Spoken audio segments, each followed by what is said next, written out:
Oh, that scene. And oh boy, it's 1:30. Oh. Okay then. Hey there, this is me, and this is part 3 of the Bold and Beautiful, and it's getting pretty interesting about how they played the cast, you know, for the past 7 grand episodes that have passed 28 years, and how we like the right dress, by the way, and as well as the show itself. So it's CBS this Sunday. Additional sponsorship provided by... You're watching episode 7,000 of The Bold and the Beautiful. We've been on the air about 5 years. We hit in Greece. And we started getting a huge feedback from Italy, from France, from the Netherlands. The first overseas trip we took was to Italy. And dude, we were like the Beatles. I kept hearing people look at me and point at me and go, and Louis. And I thought, who's Louis? Well, Louis means him. They kept saying, it's him, it's Deacon. They're camping outside your hotel room and waiting for you to come out. And that's something that we don't necessarily experience here in the States. We were in Johannesburg, and I don't think we were expecting what was going to happen. Wow. It was insane. They were thousands of fans everywhere. Right at the beginning, when we were so popular in the Netherlands, we filled a huge stadium audience. It was an indoor soccer stadium. Darlene would come out. Hello, everyone. My name is Sally Spectra. Thank you so kindly. People just screamed for her. They screamed for her. We were in Portofino, and we had written that she falls into the sea, and she came to us that time and said it was quite a far fall and shallow water, and she said, I don't think I can do this. The fans gathered later on as we were taping. We had a stunt person ready, and she said, get out of my way, you know, I'm doing this, and she jumped in. I'm gonna get you. You're gonna pay for this one, I'll tell you that. She was a hit every time. So I just started working on Bold and the Beautiful, and I start doing my scenes, and I'm not nervous, but I'm like writing my lines, and all of a sudden she goes off book and says, Mr. Deacon Shaw. And I'm looking off, and I'm like, that's not the line, is it? And she goes off on this monologue about this long, and I'm just listening and whatever, and I'm like, oh my God, she is incredible. I love her.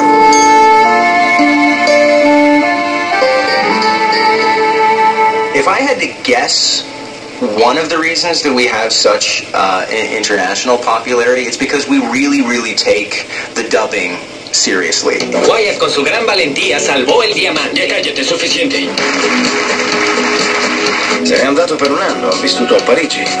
Non può essere rimasto in Angleterre con tutte le cere. Charlie s'occupe des Je me trouve de plus en plus vigilant depuis le vol du diamant. And that guy's voice was way better than my personal voice. En attendant, on a une grosse fête à préparer, pas vrai? Man, if I could only talk that suave all the time, I mean, I would kill it.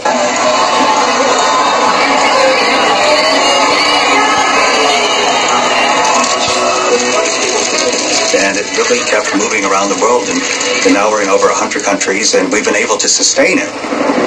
Wow, design.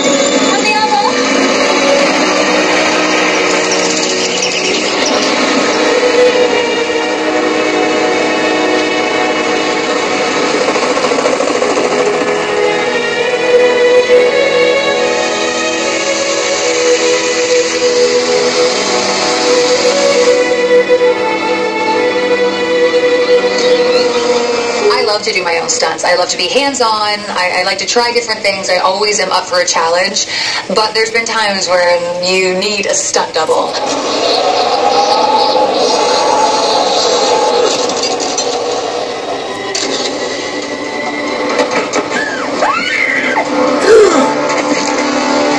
Oh my Hope God. tumbles down the stairs.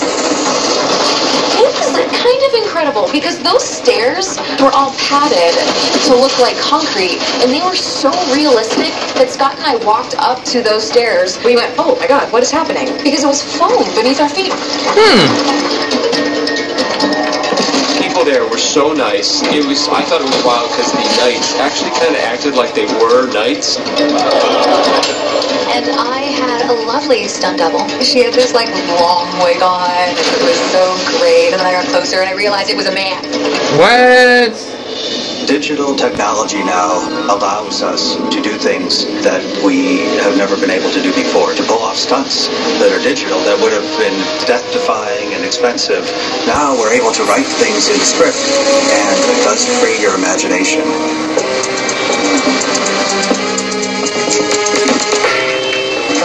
didn't actually go into the sand in Paris. With the green screen, Scott, Clifton and I shot everything else on another location here in LA, and it was in a dam, and we all jumped off ladders into this dam, and we recreated a falling scene, and Liam saving Ivy's life. It's almost like writing for like a cartoon where you can conceive anything and somebody can draw it. Well, it's much more difficult if we're supposed to go on location and shoot it. One of the better parts about becoming an older actor is that you don't have to do stunts the way we used to do in the 80s, where you actually have to fall out of something. Now they have this whole setup with green screen and parts of helicopters where you can sit in it and just fall off a ladder and not fall all the way down into the Gulf.